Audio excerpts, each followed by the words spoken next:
Good morning everyone. Welcome to your physics class. In series of previous year board questions, today we are going to study questions from atoms and nuclei chapter. Alright, these both will be combined because very few questions and they are pet questions, they are asked from this particular chapter. So it is convenient to study them together. Alright, so firstly, we will start from question asked from CBSE 2020, means this year's examination. All right. So first is the nuclear radius of aluminium, that is 13, aluminium 27, is 3.6 Fermi. Find the nuclear radius of 29, copper 64. देखिए इसका तरीका काफ़ी आसान है, अगर formula याद हो आपको, R is equals to nuclear radius R is equals to R naught A to the power 1/3. So it was very easy question asked in CBSE 2020, which is of I think that was 1 marks questions. So let's solve it. Solution. Formula कौन सा use होगा मैं लिख देता हूँ, R is proportional to A to the power 1/3. R naught की जरूरत ही नहीं है ना, प्रोपोर्शनलिटी साइन हम रेशियो ले लेंगे. तो sorry, R aluminium is given, R aluminium is given which is how much, 3.6 Fermi. R copper we have to calculate. See here, A aluminium is how much? A for aluminium नहीं, मतलब A of aluminium at mass atomic number, oh sorry, mass number जिसको आप कहते हैं, mass number, it is how much? For aluminium it is 27, and for copper, A for copper is how much? 64. Now I am taking the ratio R copper upon R aluminium. मैं इसी को ratio ले रहा हूँ जिससे proportionality sign हट जाए. Can be written as A copper upon A aluminium, but this time 1/3 power of this and 1/3 power of this. ऐसा कर सकते हैं. अब हम इसी को 1/3 एक ही पावर बना लें, तो इसको हम कह सकते हैं R copper is equals to A copper upon A aluminium, A for aluminium, and multiplied by R aluminium. Now put all the values, we will get our answer. R copper will be, A copper is how much? 64, and it is, oh sorry, here 1/3 power also ना, it is 27. ये ऐसा दिया ही जाता है कि cube root आसानी से निकल जाए. 1/3 multiplied by R aluminium. R aluminium की वैल्यू कितनी है? 3.6 Fermi. यही रखना है अभी हमको. So R copper will be, देखिए 64 का क्यूब रूट क्या हो जाएगा, है ना, 4 और इसका 3, 4/3 and multiplied by 3.6.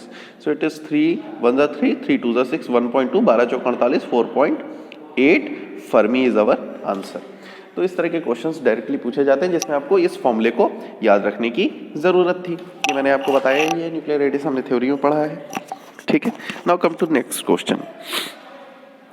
C, just because these are theoretical question, I have not provided you the solution here. So we will see it in theory part. Question number 2 is, which is asked in CBSE 2020 using Bohr's atomic. very important question है, very important. 2 3 बार 4 बार आ चुका है लगातार पिछले 4-5 सालों में. Using Bohr's atomic model, derive the expression for the radius expression of nth orbit of the revolving electron in a hydrogen atom. अभी हम देखेंगे, थ्योरी पार्ट है. दूसरा वाला क्वेश्चन पहले देख लें. Write two main observations of photo electric effect which could only be explained on the basis of Einstein's photo electric equation. तो ये कहना चाह रहा है कि आइंस्टीन फोटो इलेक्ट्रिक इक्वेशन का इस्तेमाल करके हमें कहाँ पे ये क्या कहते हैं, इसको हम कैसे एक्सप्लेन कर सकते हैं? कौन सी ऐसी दो ऑब्जर्वेशन है फोटोइलेक्ट्रिक इफेक्ट की जो केवल आइंस्टीन ने एक्सप्लेन की थी, या आइंस्टीन के तरीके से ही एक्सप्लेन किया जा सकता था? ठीक है, तो देखते हैं क्या है। मैं आपको याद दिलाऊं, आइंस्टीन की हम लोगों ने जब फोटोइलेक्ट्रिक इफेक्ट पढ़ा था तो उसमें हमने पढ़ा था कि स्पॉन्टेनियस इफेक्ट है ये एक, ठीक है, स्पॉन्टेनियस इफेक्ट है। तो हम उसी को देखेंगे। इस वाले का पहले थ्योरी पार्ट देख लेते हैं, क्या था? nth ऑर्बिट का रेडियस डेरिवेशन।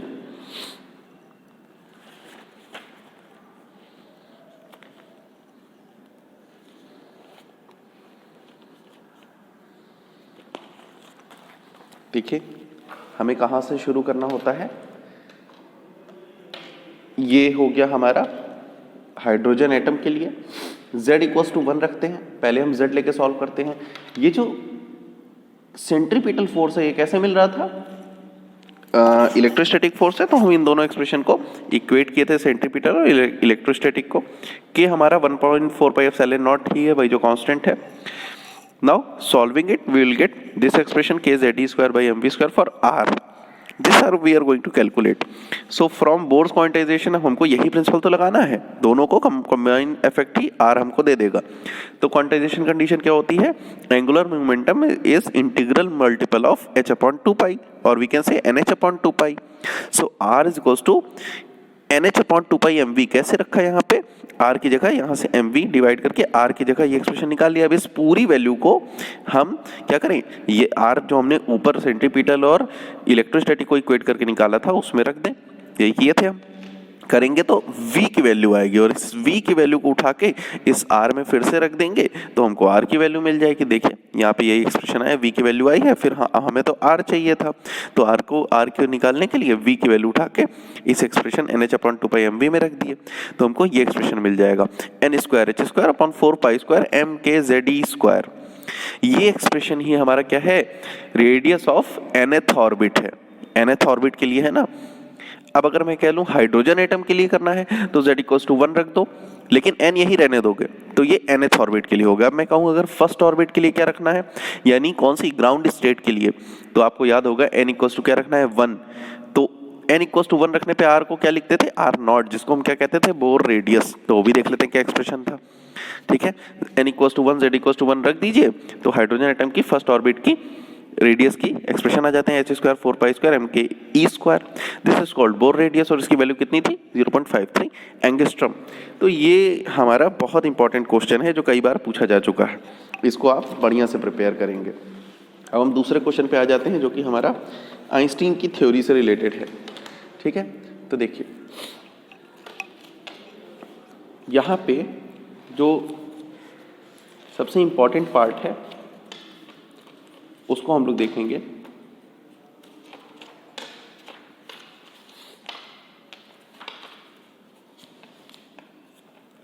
देखिए पहली चीज, पहला क्या है?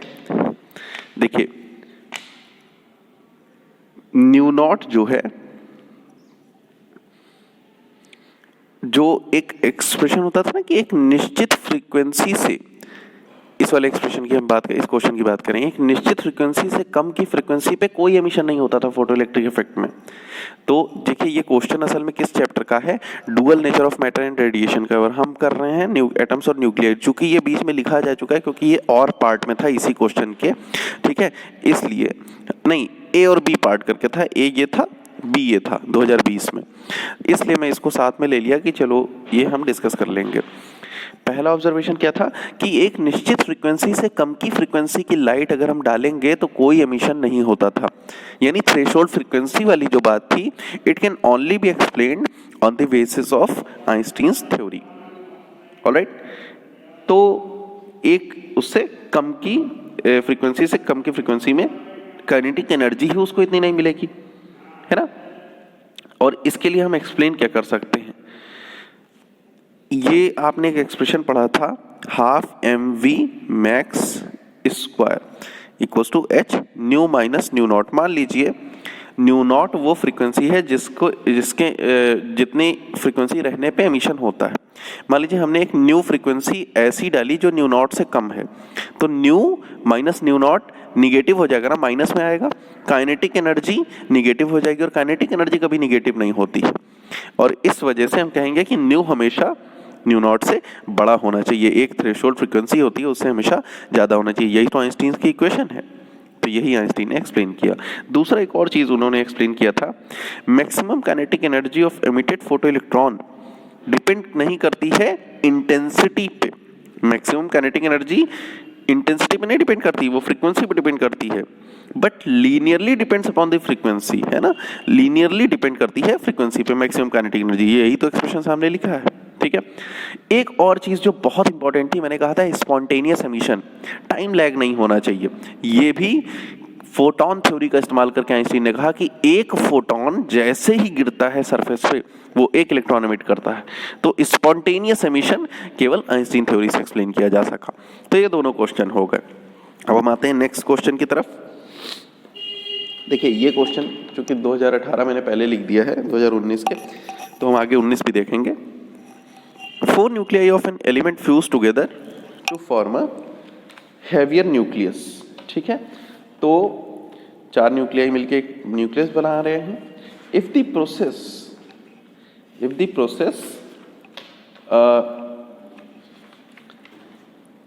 is accompanied by release of energy, which of the two, the parent or the daughter nucleus, would have a higher mass defect, ठीक है। तो इसको देख लेते हैं क्या है।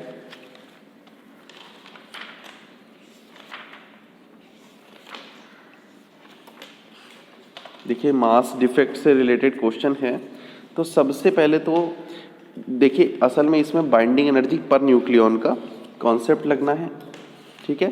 तो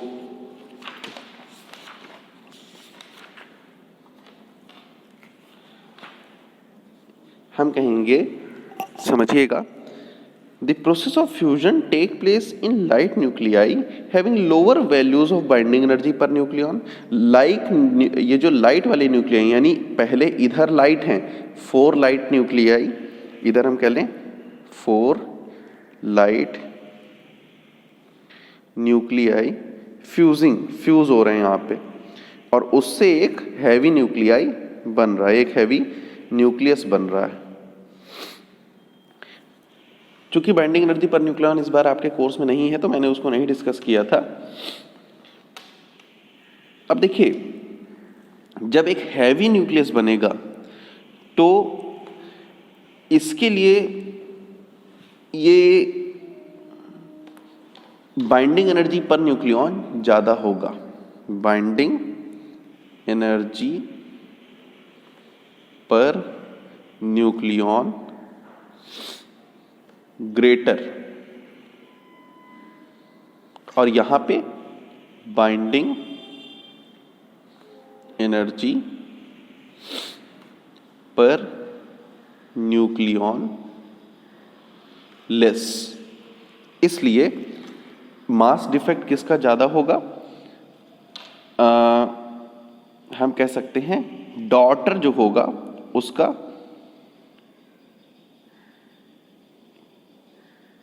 ये वैल्यू ज्यादा होने वाली, बाइंडिंग एनर्जी पर न्यूक्लियॉन इसका कम होगा। तो हम कह सकते हैं कि इसका जो है, जो लाइट न्यूक्लियाई है, इसके लिए मास डिफेक्ट ज्यादा होने वाला है, ठीक है। तो ये क्वेश्चन वैसे भी नहीं आएगा आपके कोर्स में, क्योंकि इस बार हमने बाइंडिंग एनर्जी पर न्यूक्लियॉन देखा है कि हटा दिया गया है। देखिए यहाँ पे ये इंपॉर्टेंट क्वेश्चन है क्योंकि ये हमारे कोर्स का पार्ट भी है और इस तरह के क्वेश्चन बहुत ज़्यादा पूछे गए हैं। Show that Bohr's second postulate, the electrons revolves around the nucleus only in certain orbits without radiating energy, can be explained only on the basis of de Broglie hypothesis of wave nature of electron. तो इसको हम देख लेते हैं। इसमें देखिए ये क्या है,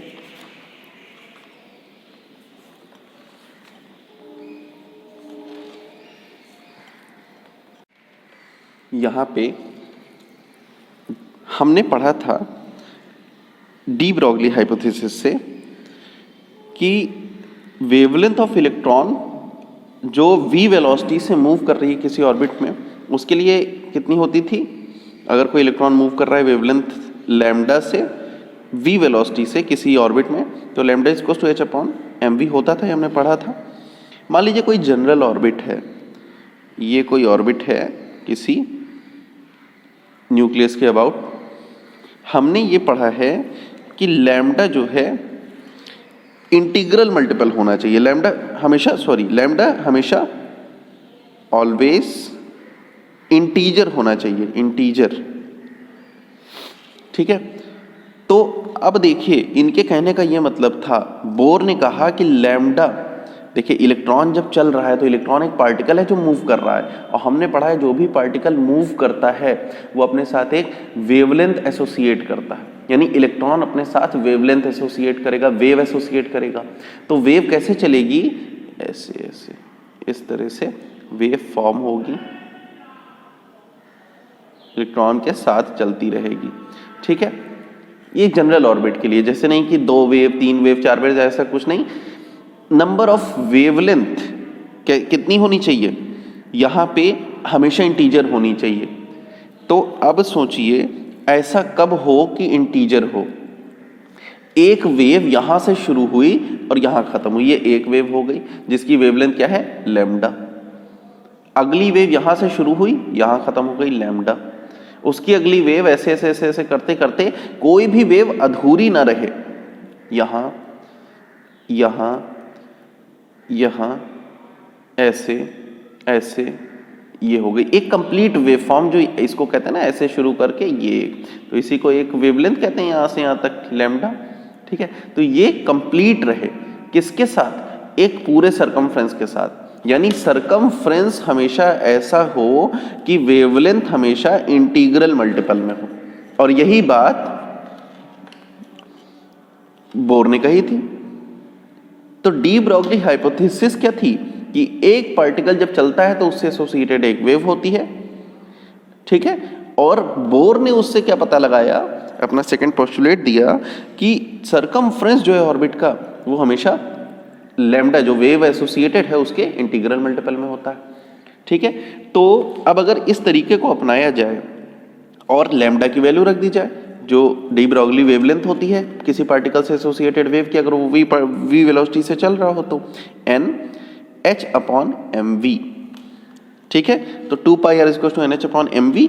तो हम कह सकते हैं mv को उधर गुणा कर दो, mv और r रहने दो उधर, और 2π को इधर ले आओ, तो n लैम्डा कैसे आ गया? h बचा ना, h/mv, ये h/mv है ना, h/mv। तो देखो वही आ गया ना, mvr=NH/2π, यही बोर ने एक्सप्रेशन दे दिया था। ठीक है, तो ये क्वेश्चन इस तरह से पूछा गया है कि आपको ये फिगर बना के इस तरह से एक्सप्लेन करना है। ठीक है ना, बहुत अच्छा क्वेश्चन है ये हमने पढ़ा था थ्योरी पार्ट में। चलिए नेक्स्ट क्वेश्चन देखते हैं सीबीएसई। ये 2018 का ही एक और क्वेश्चन है, ये भी अच्छा क्वेश्चन था इसलिए हमने ले लिया।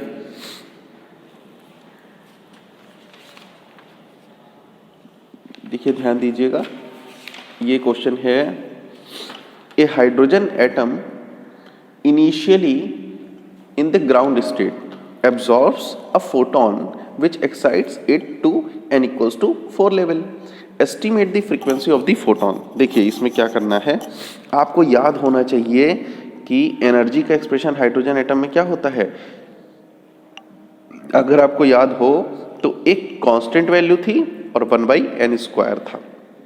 वो कांस्टेंट वैल्यू एनर्जी एक्सप्रेशन में -13.6 हमने कैलकुलेट करी थी n=1 के लिए। ठीक है, तो ये एक्सप्रेशन होता है, और किस में होता है? इलेक्ट्रॉन वोल्ट में होता है। तो ये एक्सप्रेशन एनर्जी का होता है हाइड्रोजन एटम के लिए, nth ऑर्बिट के लिए, कि एक इलेक्ट्रॉन जो nth ऑर्बिट में ऐसे चक्कर काट रहा है उसके पास इतनी एनर्जी होगी। ठीक है, तो अब अगर हम कहें ground state, for ground state, ये आप थ्योरी पार्ट में देखिएगा हमने पढ़ाया है, E1 n = क्या रखना पड़ेगा? 1, तो कितना आ जाएगा? -13.6 इलेक्ट्रॉन वोल्ट, है ना। लेकिन n = 4 फॉर कौन से? n = 4 लेवल के लिए देखना है ना, फॉर n = 4, E4 विल भी क्या हो जाएगा? 4 चौक 16, तो -13.6 डिवाइडेड बाई 16 कितना आ जाएगा ये? लगभग 0.85 इलेक्ट्रॉन वोल्ट इतना आ जाएगा।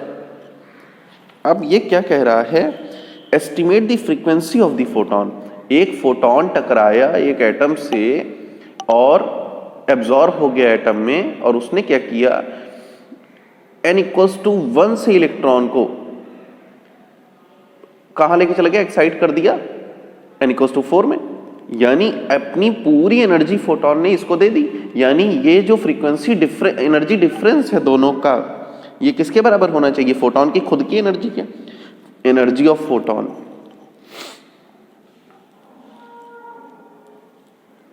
फोटोन बाद वाली एनर्जी के और पहली वाली एनर्जी के 0.85 माइनस 0.85 उसकी थी और -13.6 ग्राउंड की थी, तो यही अंतर की एनर्जी होनी चाहिए। इलेक्ट्रॉन वोल्ट में है ये, ठीक है। तो जब हम सॉल्व करेंगे ये लगभग आता है 12 ये प्लस में हो जाएगा, माइनस में 12.75 प्लस में वैल्यू आएगी और इलेक्ट्रॉन वोल्ट, ठीक है। इतनी एनर्जी होगी, लेकिन फ्रीक्वेंसी चाहिए, ये एनर्जी है। अगर आपको फॉर्मूला याद हो h न्यू कहते हैं ना, तो न्यू मिल भी frequency 12.75 electron volt divided by h।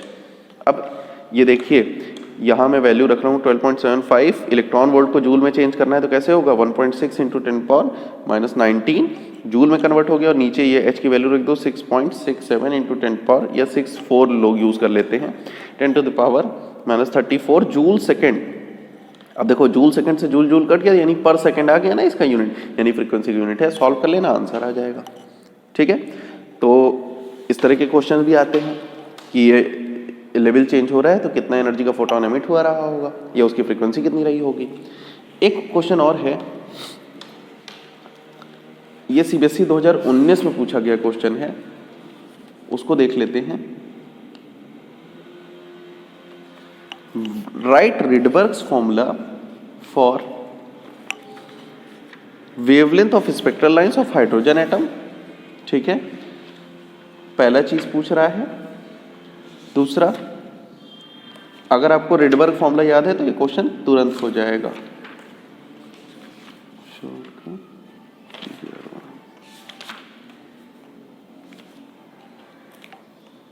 1/λ r 1/n1 square minus 1/n2 square, यही था ना। मेंश रिडबर्ग फॉर्मूला लिख दिया, केवल लिखना था। मेंशन टू विच, मेंशन है लिखना, मेंशन करना है to which series in the emission spectrum of hydrogen H alpha belongs. देखिए होता क्या है, लाइमन को तो L से रिप्रेजेंट करते हैं, L alpha, L beta, L gamma. बामर series के लिए H alpha, H word use करते हैं। तो कौन सा है? बामर सीरीज है, बामर series H alpha line. H alpha line किसमें होगी? बामर सीरीज में। तो ये हो गया क्वेश्चन। ये डायरेक्ट 1 मार्क्स या 2 मार्क्स का क्वेश्चन था, 2 मार्क्स का था शायद।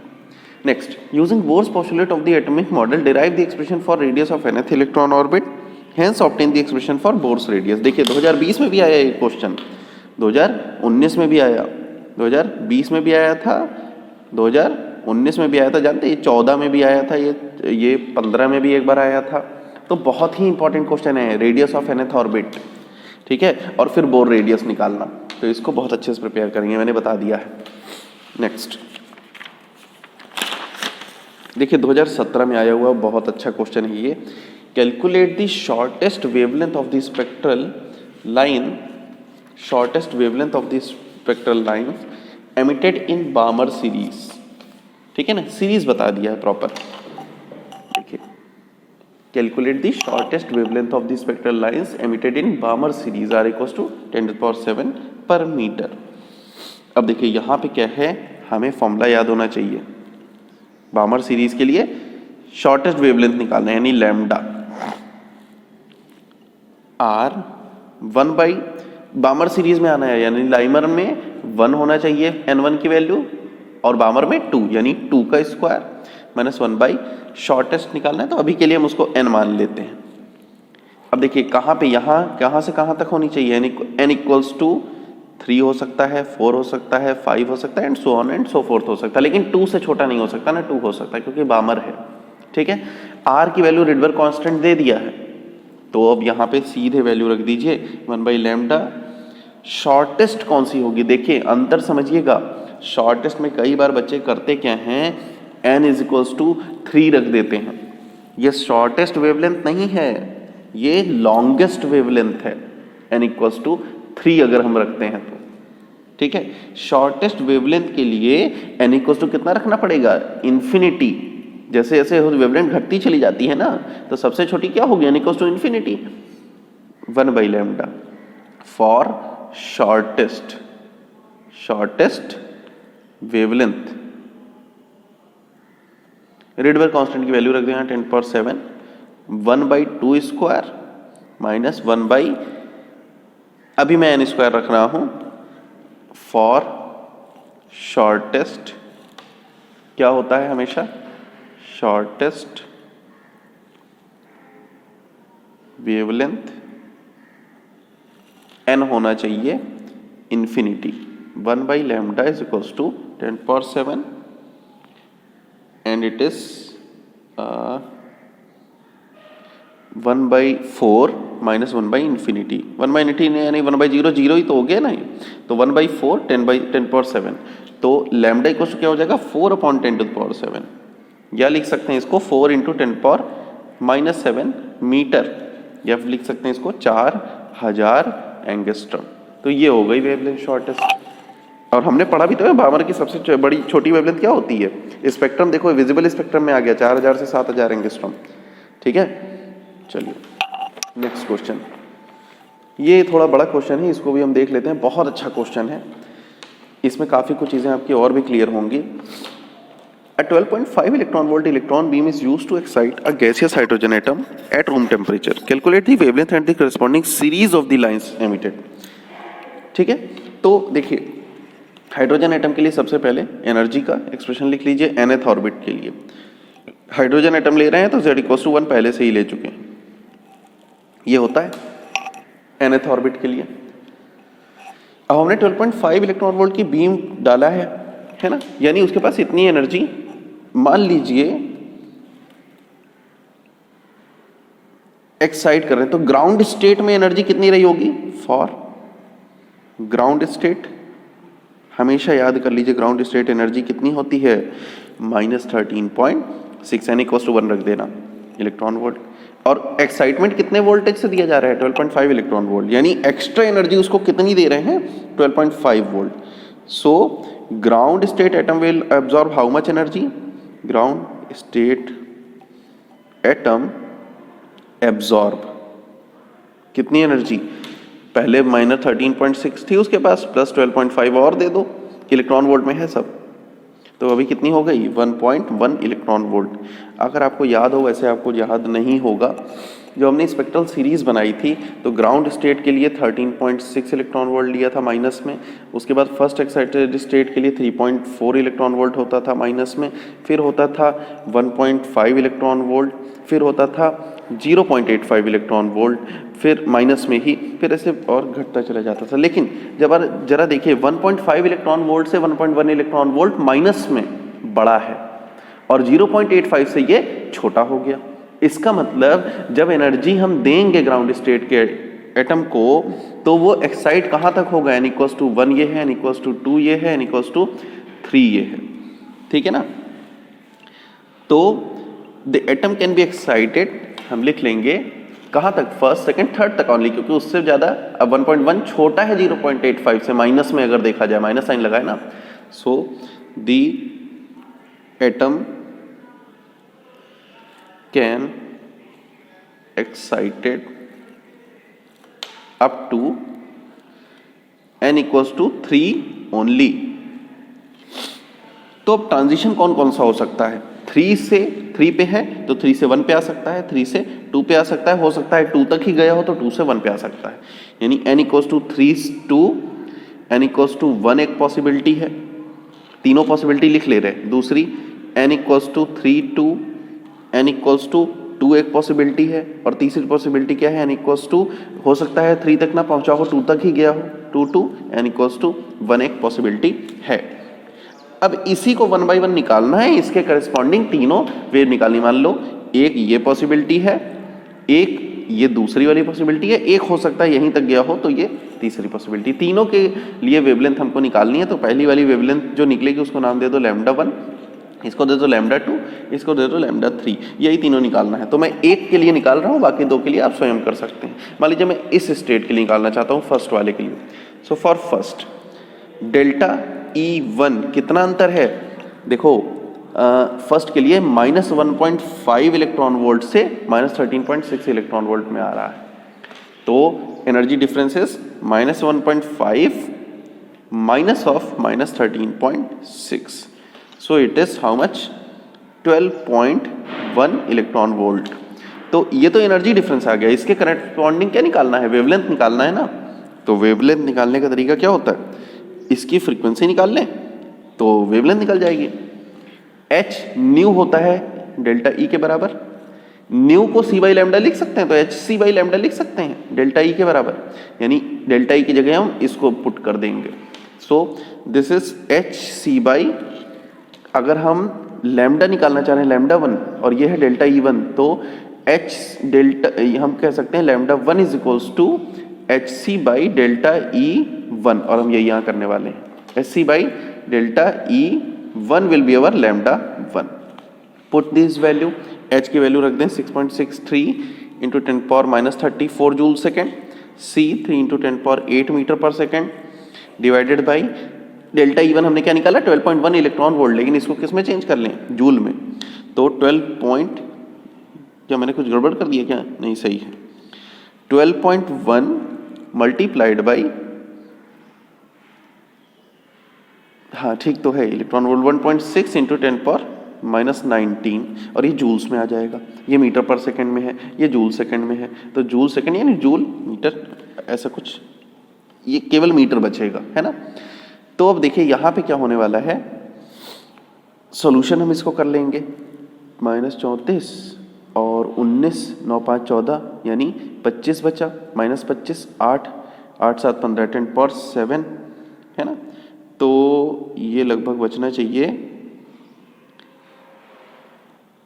10⁻⁻7, और ये दो नीचे से 10⁻⁹, और ये लगभग आएगा 100 के अराउंड में, लगभग 102 इंटू 10⁻⁹ मीटर।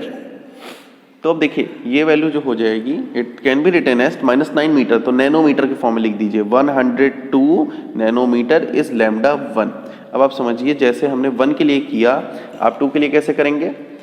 सेकंड वाले के लिए जो एनर्जी है थर्ड वाले से घटा दीजिए, जो वैल्यू आए उसको डेल्टा E1 की जगह डेल्टा E2 रख देंगे, तो λ2 निकल जाएगा। फिर इसी तरह इसका अंतर, इन दोनों का अंतर डेल्टा E3 होगा, फिर λ3 आप निकाल लीजिए। तो करस्पॉन्डिंग वेवलेंथ्स आ रही हैं। पूछा क्या था, 12.5 electron volt beam is used to excite a gaseous hydrogen atom at room temperature, calculate the wavelength and the corresponding series of the lines. Series कौन कौन सी है, अब आपको याद दिला दें। तो वेवलेंथ तो मैंने आपको बता दिया। सीरीज जैसे ये है, पहली वाली थर्ड से फर्स्ट, थर्ड से फर्स्ट, सेकंड से फर्स्ट में जब आती थी तो लाइमन, थर्ड से फर्स्ट में तो बामर। तो ये नैनोमीटर्स में आ रही है, बामर ही है, देख लीजिएगा, ठीक है। और बाकी सारे निकाल लीजिएगा। तो ये हमारा हो गया इस पर्टिकुलर चैप्टर से जो इंपॉर्टेंट क्वेश्चंस आते हैं उसकी सीरीज। नेक्स्ट क्लास में हम कुछ और चैप्टर्स को डिस्कस करेंगे। Thank you.